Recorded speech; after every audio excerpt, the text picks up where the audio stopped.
자, 반갑습니다. 오늘은 8월 1일에 결정될 미국 상호관세 데드라인을 앞두고 한국이 어떠한 카드를 꺼내고 있는지, 그리고 이게 관세 15%를 지키기 위한 계산법이 나올지 오늘 영상을 통해서 정리해 보도록 하겠습니다. 결국 딜 성사를 15%로 하면 성공하는 거고, 실패하면 25%에 가까운 충격을 줄 거고, 그리고 철강, 알루미늄은 그대로 아마 유지하지 않을까 싶습니다. 자, 일단 얘기를 좀 해보면, 어쨌든 우리나라도 열심히 미국과의 관세 협상을 하기 위한 노력을 정부 차원에서 하고 있습니다. 사실 최근 들어서 이제 뉴스나 언론 보도를 통해서 우리나라 투자에 대한 부분이 미국이 만족스럽지 못하다라는 점에서 관세 협상이 지연되고 있고 난항을 겪고 있다라는 거에 많은 투자자들과 국민들이 향후의 상호 관세율이 높아질까봐 불안에 떨고 있습니다. 또 한편으로는 정치적으로 해석을 하는 사람들은 이번 정부의 외교 협상이 약하다라고까지도 하고 있는데, 최근 며칠 사이 지형이 급변하긴 급변했습니다. 예를 들자면 미국이 EU와 15%의 상호관세 합의에 발표를 했고, 자동차, 부품, 제약, 반도체까지 묶이는 단일 15% 합의를 봤습니다.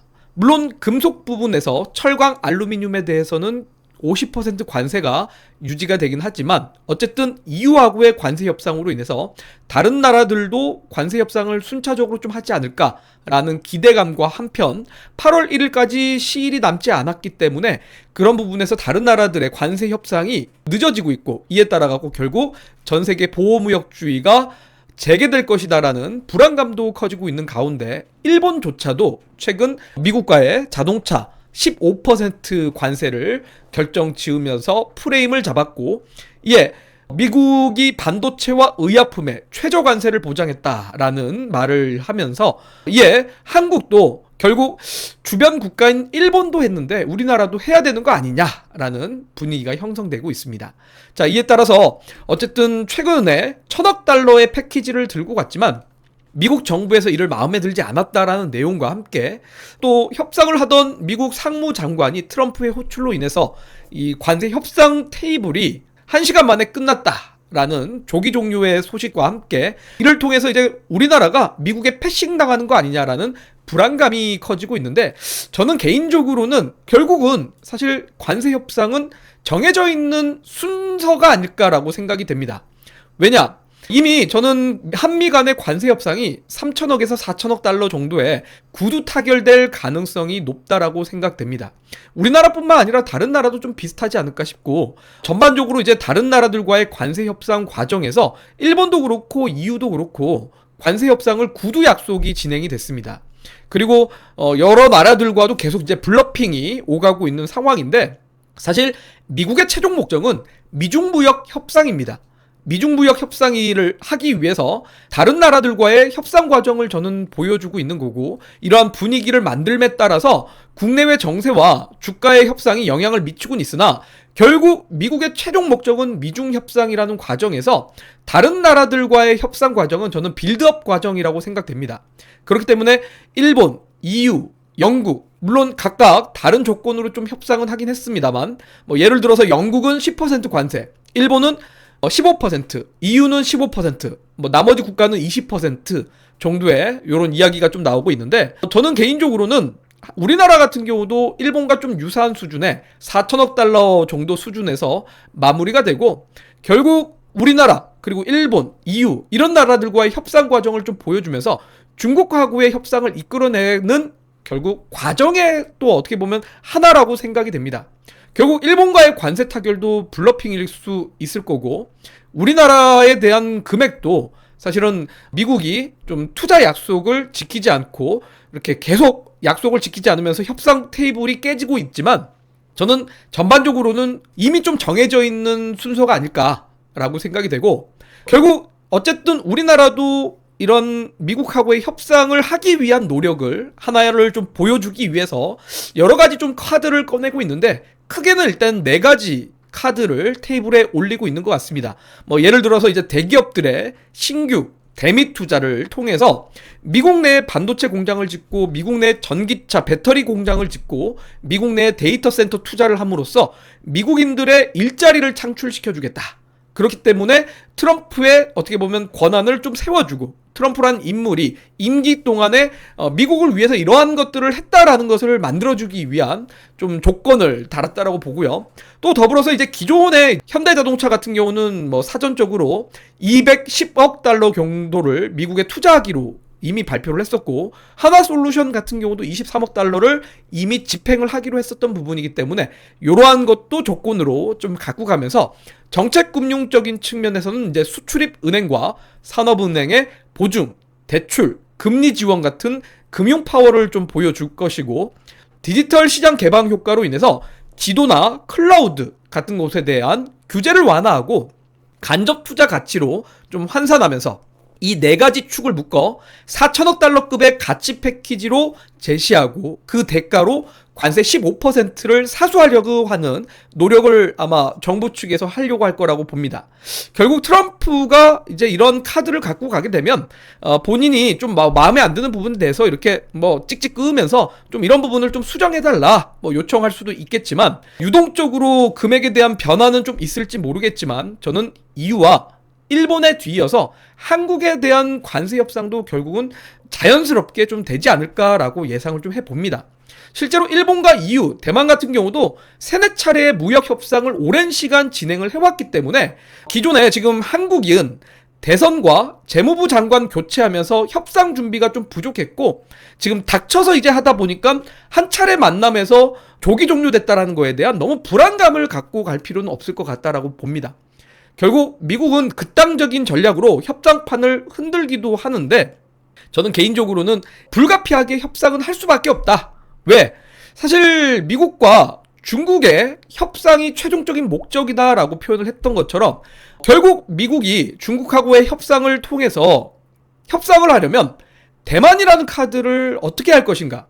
최근에 들어서 대만 총리가 미국을 방문한다라는 것을 지금 거부를 한 적도 있습니다.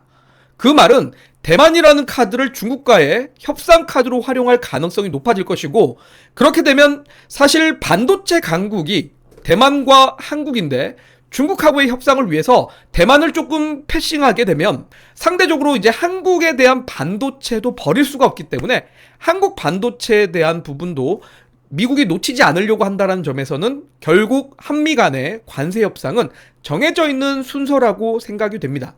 자, 그렇기 때문에 일단은 구두 계약을 좀 하지 않을까 싶고, 그 와중에 어쨌든 대한민국의 재계 총수들이 지금 워싱턴을 방문하고 있는데, 결국 사실 투자는 정부가 하는 것이 아니라 기업이 하는 부분이기 때문에 각 기업의 총수들이 가서 여러 가지 막판에 베스트 앤 파이널을 요구하면서 투자 구매 액수를 올릴 수 있겠지만, 어쨌든 우리나라 재계 총수들이 가서 이러이러한 것들을 투자할 것이고 공장을 증설해서 일자리를 창출할 것이다 라는 이야기가 나오게 되면 결국 협상 카드로 이어지게 되지 않을까라고 생각됩니다.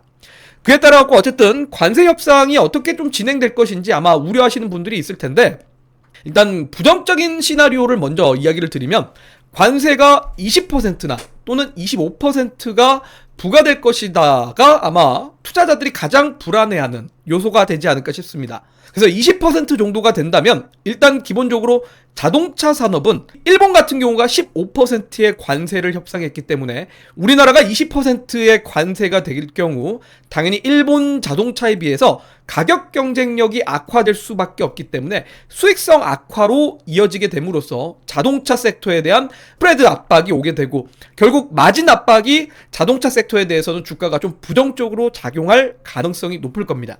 또 그에 따라 반도체 산업이라든지 전반적인 제조 산업들이 전체적으로 경쟁력 악화에 따른 주가가 좀 안 좋은 결과로 이어질 수밖에 없지 않나 라고 보게 되는데, 반대로 그래도 조선이라는 경우는 장기적으로 일감이 어느 정도 좀 수주가 깔려 있기 때문에 2027년까지의 장기 수주가 어느 정도 예약이 되어 있기 때문에 기존에 이제 깔려 있는 수주로 인해서 어느 정도 좀 방파제 역할, 소위 마진을 지키는 역할을 좀 하게 돼서 기존에 이제 조선 섹터만 계속 좀 고가에서 유지가 되는 흐름이 되지 않을까라고 예상을 해보게 될 수 있을 것 같고요. 반대로 또 25% 이상의 관세가 나오게 될 경우 당연히 우리나라의 전체 산업에 대한 광범위한 타격을 받게 될 것이고, 원화의 변동성이 확대되면서 우리나라의 내수든 수출이든 전체적으로는 큰 타격을 받게 될 거기 때문에, 그렇게 되면 당연히 증시에 대한 변동성은 좀 커질 가능성이 높을 것 같다라고 생각됩니다. 자, 그런데 이런 부분들은 일단 부정적인 시나리오에 해당을 합니다. 하지만 앞서 얘기 드렸듯이 한국 반도체가 미국이 갖고 가지 못한다면 결국 미중 간의 관세 협상력이 약화될 수밖에 없기 때문에, 저는 미국이 한국이라는 카드, 한국의 반도체라는 카드를 버릴 수가 없다라고 생각됩니다. 자, 그렇기 때문에 결국 기존의 시나리오 중에서 20%니 25%니 이러한 고율 관세가 아니라 15%의 일본과 동일한 조건의 관세가 타결되지 않을까라고 생각되고, 상호 관세와 자동차 관세가 어쨌든 15%, 알루미늄과 당연히 철강에 대한 경우는 아마 50%를 좀 유지하지 않을까라고 생각됩니다. 자, 그렇게 되면 자동차 섹터에 대해서 좋아질 수 있을 것이냐는 저는 개인적으로는 조금 의문입니다.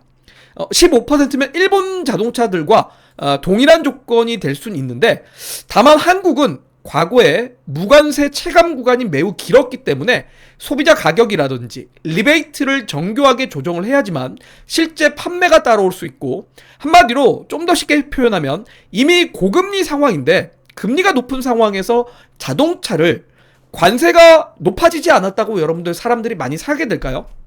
그렇지는 않을 것 같습니다. 그렇기 때문에 이 부분은 결국 향후에 금리가 낮아져야 소비자들이 자동차의 구매력으로 이어질 수 있기 때문에, 당장은 관세율이 높지 않다라는 점에서 기대 심리로 인한 단기 반등 정도가 될 수 있겠지만, 15% 관세가 타결될 경우 자동차 산업의 주가가 드라마틱하게 움직이지는 않을 것 같다라고 생각됩니다. 그렇기 때문에 자동차 부품 같은 경우는 좀 어렵지 않을까 싶고, 반대로 2차 전지의 경우는 ASP 대비 비용 흡수가 커짐으로써 현지화율이 중요하게 될 것이고, 현지화를 하는 기업일수록 비중국 대비해서 결국 한국 배터리 기업들에 대한 체결이 결국 높아지게 될 거고, 그렇게 되면 2차 전지에 대한 투자 심리가 좀 더 확대될 가능성이 높다라고 생각됩니다. 그리고 더불어서 대미 투자를 약속한다라는 그 자체가, 소위 미국 오스틴, 테일러 쪽에 있는 삼성전자의 파운드리 공장을 확대한다라는 것 그 자체가 관세 테이블의 레버리지입니다. 그렇다면 이재용 회장이 워싱턴 행을 이미 했다라는 것 그 자체만으로도 저는 사실 관세 타결이 15%로 되지 않을까.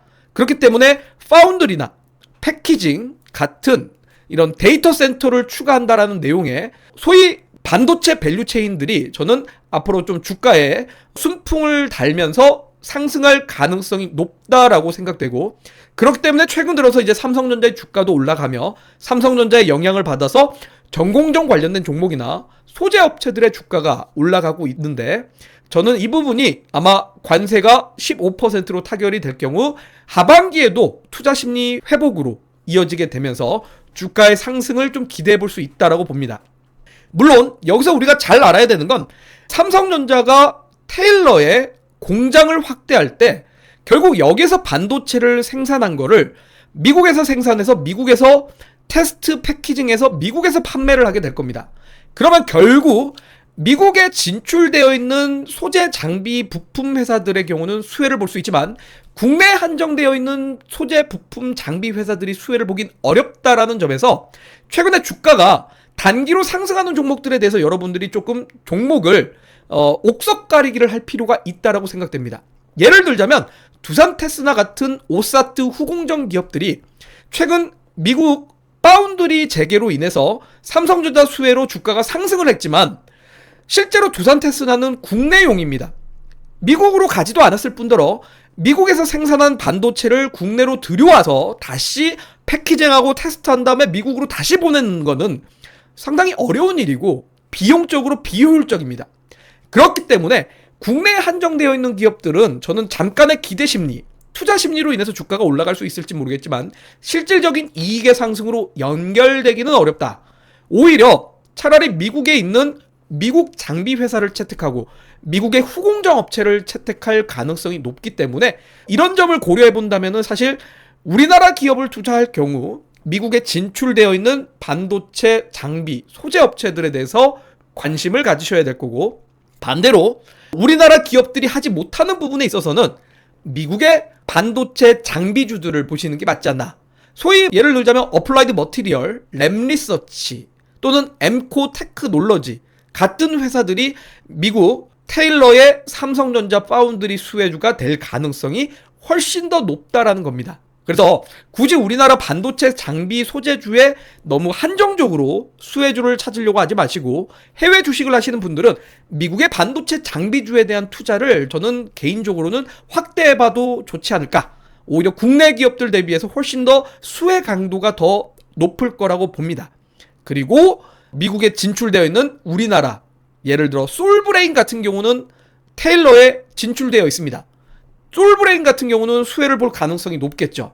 그런 식으로 테일러에 어떤 기업들이 진출되어 있는지를 찾아보시고 그런 종목들을 아마 관세 타결 이후에 수혜주로서 보시는 게 맞지 않나 라고 생각되며, 반도체와 더불어서 조선 같은 경우는 역시 미국 해군, 연방정부의 발주 협력 논의가 장기화될 것이고 MRO나 기지화까지 열 수가 있을 거니 계약 가시화 때는 기자재 관련된 체인에 구조적인 수혜로 연결될 가능성이 높아서 조선기자재에 대한 관심도도 저는 높여볼 필요가 있다라고 생각됩니다. 자, 그러면 오늘 영상을 통해서 제가 여러분들한테 이렇게 정리해 볼 수 있을 것 같습니다.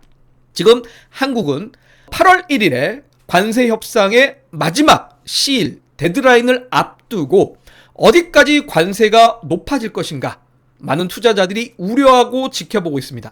15%냐, 20%냐, 25%냐, 아니면 브라질처럼 50%냐. 자, 하지만 저는 우려를 실제로 시간이 지나고 나면 별거 아니었지 않나라고 받아들이는 때가 오지 않을까 싶습니다.